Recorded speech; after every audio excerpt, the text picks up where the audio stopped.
토플, 토셀 총 5 되는데 너무 쉬운가요? 토셀을 시험을 보셨었어요, 지금까지?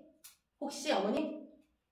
시험 경험이 있는지 아니면은 그냥 수업만 한 건지. 네, 좀 그런 것 같아요. 한 번도 안 봤대요.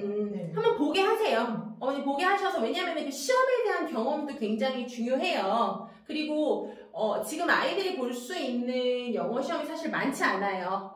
이제 그렇다고, 왜냐면 왜 많지 않냐면 IBT를 제대로 시키려면 일주일에 5일 시켜야 되거든요. 근데 우리가 5일을 IBT, 그러니까 토플 준비를 할 수 없잖아요. 왜? 우리는 수학을 해야 되니까. 그러니까 아직은 지금 시험을 볼 수 있는 시점이니 보게 하셔서 꾸준히 동기부여하는 차원으로 활용하시면 좋겠습니다. 근데 토셀에서 점수 잘 나왔다고 나중에 중고등학교 가서 내신이 잘 나올 거야 라는 기대는 아니신 거 아시죠? 네, 됐습니다. 네. 그럼 빨리빨리 남은 질문들 넘어갈게요. 고학년 겨울방학 알차게 성적 올릴 수 있는 공부 방법, 중학교 올라가기 위해 필요한 팁.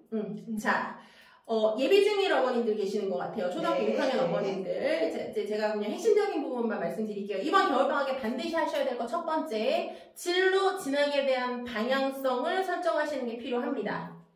왜냐하면 이제 그 중학교 이후부터는 끊임없이 아이가 어떠한 목표를 두고 어떤 방향으로 달려갈 것인가에 대해서 계속해서 체크를 하셔야 되는 거잖아요. 그래서 뭐 요즘에 무슨 개정교육과정이 되면서 문과 이과가 없다. 이거 아닌 거 아시죠? 물론 아이가 선택할 수 있고 넘나들 수는 있지만 결과적으로 어떤 과목을 선택할 것인가에 대한 부분은 내 진로나 내 적성에 맞게 선택을 해야 되는 부분이라 중학교 올라가는 시점부터 아이의 어떤 진로 진학에 대한 방향성 결정하시는 게 필요해요. 그래서 크게 이 아이가 자연계인지 인문계인지 이런 것들 좀 어느 정도 설정을 하시는 게 필요하고요. 자연계다 그러면 우리가 꿈을 꿔볼 수 있잖아요. 의대 갈 건지 공대 갈 건지. 근데 도저히 얘가 이쪽 영역은 아니야. 그러면 이제 인문계다 라고 하면 내가 이걸 또 이렇게 얘기해도 될지 모르겠는데 얘가 회계사가 될 건지 변호사가 될 건지 선생님이 될 건지 제가 지금 되게 중요한 말씀 드린 거예요.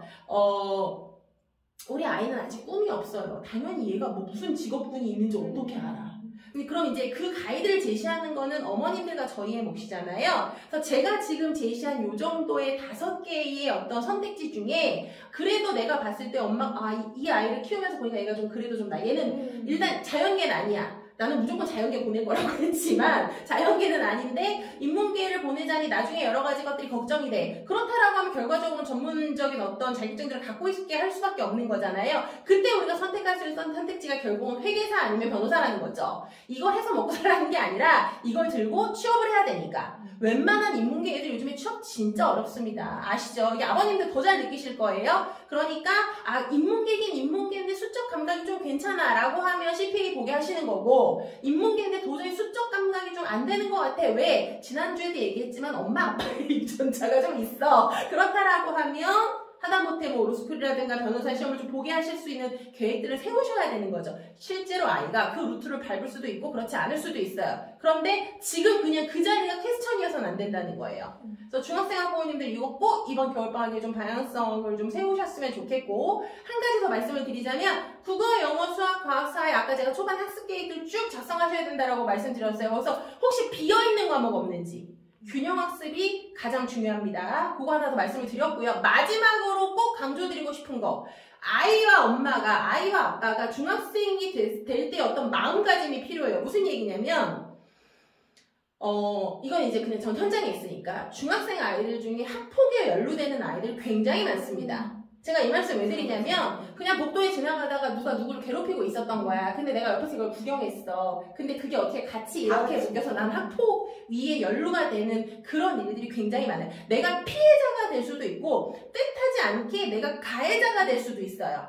그러니까 이런 중학교 생활에 대해서 이런 일이 발생했을 때는 어떻게 대처해야 되는지에 대해서 아빠가 끊임없이 가이드를 줘야 된다는 거죠. 생각보다 이런 문제도 굉장히 많습니다. 네가 피해자가 됐을 때는 어떻게 해야 되고 네가 가해자가 됐을 때는 어떻게 해야 돼? 라는 것들. 중학교에 가면 이러한 생활들이 달라질 거야. 그리고 제가 지금 마음이 급해서 빠르게 말씀드리지만 중학교 1학년 자유학년제라고 해서 시험이 없대 라고 얘기하는 경우들 되게 많아요. 틀린 얘기입니다. 정정하자면 이렇게 가야 돼요. 지필평가 시간은 없지만 중간중간에 수행평가, 과정중심 평가들 다 있습니다. 그래서 제가 얼마 전에 본 1학년 아이의 어떤 학교생활 기록부에 어떤 내용이 들어가 있냐면 영어 단어 성취도 평가에서 20개 중에 10개 미만의 결과를 보였다. 이게 어떤 내용으로 들리세요? 이게 있잖아 70점, 80점 점수 찍히는 것보다 더 무서운 얘기예요. 매일 단어 테스트 봤는데 학교 선생님이 봤을 때 이게 맨날 70점 이하였다는 얘기고 이게 학생들이 이렇게 적혀 있어. 또 무슨 얘기가 있는지 아세요? 매 수업 시간에 노트와 교과서 필기 도구를 준비하는 성실성이 떨어진다. 실제로 이렇게 문구가 있어요. 이런 내용들을 아이들한테 가르치셔야 된다는 겁니다. 이게 사실 어떻게 보면 중학교 올라가는 과정에서 가장 필요한 그런 활동이 아닐까 싶습니다. 체육 시간에 체육복 조금 늦게 갈아입고 나갔는데 표가 처리되고 그런 것도 있어요. 맞아. 그러니까 왜냐면 고등학교 들어갈 때는 출결도 중요하잖아. 그러니까 초등학교 때처럼 선생님들이 하나하나 다 가르쳐주지 않으세요. 그러니까 네가 알아서 잘 챙겨가는 연습들 시키셔야 되고 그런 것들에 대해서 방학 동안 좀 훈련을 시키셔야 되지 않을까 하는 생각이 좀 듭니다. 네, 다음 질문. 자, 예비 중 방학 동안 준비 궁금합니다. 말씀드렸어요? 네, 제가 같은 내용이에요.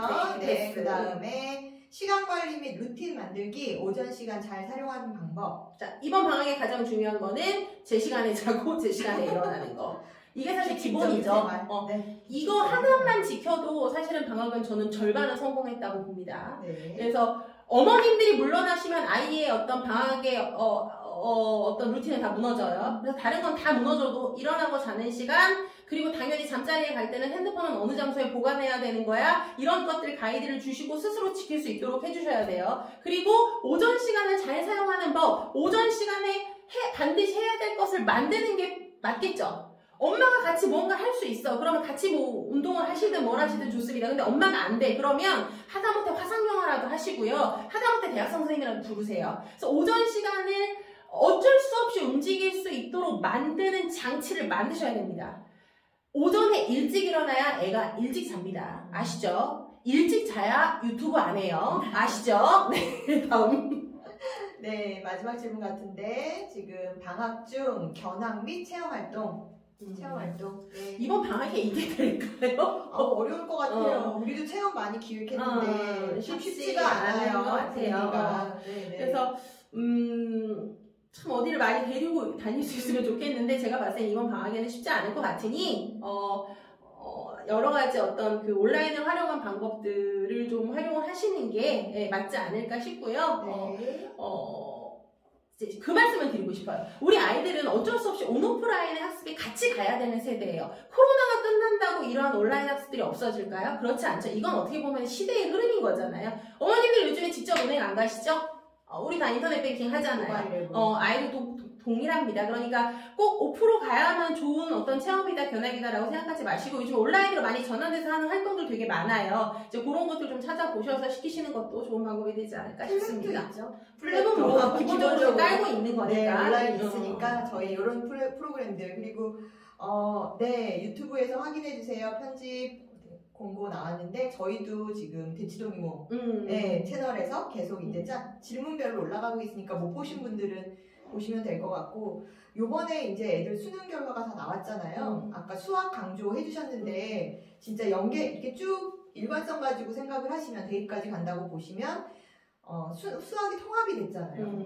선택 과목은 달랐지만 어쨌든 통합된 성적으로 가는 거니까. 근데 상위권의 68%는 자연계였어요.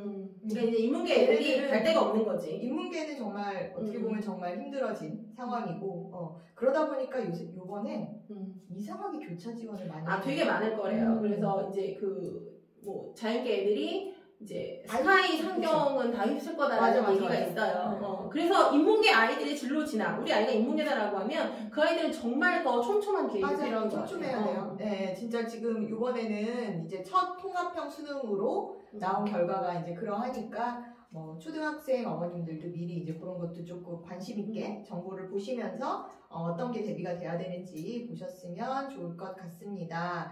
자, 시간이 생각보다 저희가 조금 오버가 됐는데요. 그래도 궁금하신 좋은 질문들, 내용이셨죠? 네, 궁금하신 질문들은 저희가 최대한 놓치지 않고 풀어드리려고 했고요. 이렇게 또 토요일 오전 귀한 시간을 저희와 함께 해주셔서 감사드립니다. 이제 새해 또 새로운 마음으로 저희가 네네. 만나뵐 수 있으면 좋을 것 같아요. 주변에 이렇게 좋은 이런 프레이랩스라든가 혹은 저희 대치동 유머라든가 이런 프로그램이 네네. 좀 필요하신 학부모님들이 있으시면 네, 추천해 주시면 좋겠습니다. 감사합니다. 저도 이렇게 좀 소통을 하면서 하니까 훨씬 더 속이 네. 시원하고 약간 제가 신이 나서 하지 말았어야 될 얘기를 내가 지금 몇 개 한 게 있어서 이게 막 어떻게 하지만 뭐 우리끼리니까 감사합니다. 네, 감사합니다. 고생하셨습니다. 마지막 저희가 연말 즐겁게 보내세요. 네네네. 즐겁게 보내시고 다음에 또 봬요.